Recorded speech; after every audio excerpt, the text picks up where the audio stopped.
Everyone, it is the moment we've been waiting for. Yeah. Okay, I'm so excited. Trump has not been indicted again. That will be even more exciting, but this is pretty damn good. 4 out of 5 of the defendants in the Proud Boys trial have been convicted of numerous felonies. Former Proud Boys chairman Enrique Tarrio and Proud Boys members Ethan Nordean, Joe Biggs, and Zachary Rehl were all convicted of the most serious crime, which is seditious conspiracy. There were other crimes as well, other felonies. So the jury is still deliberating on some of the charges for Dominic Pezzola and the other members. But Pezzola in particular, because he's the Proud Boys member who initially breached the building. He smashed in the first Capitol window with a stolen riot shield. However, he was very new to the group.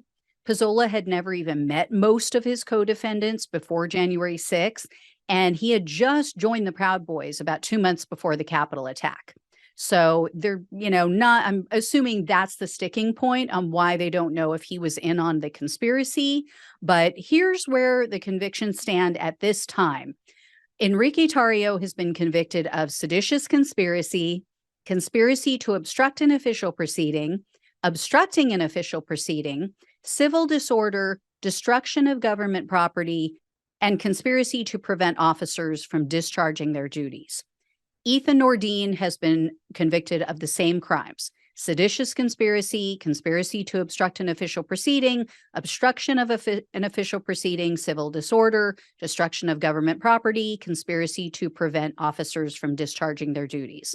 Joe Biggs, same thing. He has been convicted of all the same crimes, as has Zachary Rehl. They've all been convicted of those crimes. Dominic Pezzola was hit with different charges because of the things that he did. So he has so far been convicted of theft of government property, assaulting or resisting officers, obstructing an official proceeding, civil disorder, destruction of government property, and conspiracy to prevent officers from discharging their duties. So the official verdict documents haven't been loaded into the court docket yet. So I think I may be missing some convictions, but if so, they're minor things. They're minor crimes compared to what I just shared. And I will definitely give you guys an update in the coming days. So, instead of stand back and stand by, these 5 are going to be hearing stand back because we need to close your cell door. I mean, at least for the better part of a decade or more, could be more. My guess is that it'll be under 10 years, but who knows? We'll see what the judge orders. This is a Trump appointee, this judge, but he has been pretty fair in this trial.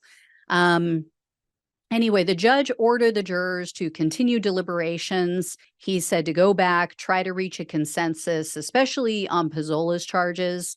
And like I said, there's some others for the other defendants. And according to reporters who were present for the verdicts, they said that most of the Proud Boys just sat there like stoic and not moving when the verdicts were read. After the jurors left, though, they said, quote, several defendants and attorneys shook hands, hugged, and exchanged brief words. Family for the defendants cried together in a hallway outside the courtroom. I have to say, I don't feel one bit sorry for these men, for these defendants. I do, however, feel for their children, right? Some of these men have kids, and they're the only ones who are completely innocent. They are the true victims in all of this. Their spouses, their family members, many of them allowed it to get to this point.